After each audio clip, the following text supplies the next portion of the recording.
covering the personal information gathering phase.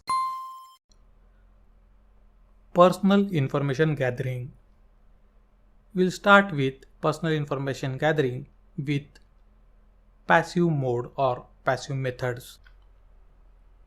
Personally identifiable information. A practice of collecting public and private personal data that can be used to identify an individual for both legal and illegal applications.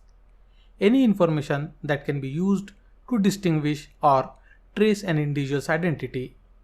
Any other information that is linked or linkable to an individual falls under the category of personally identifiable information, and this information could be phone number, address, email address, educational info and date of birth, images, and social media accounts.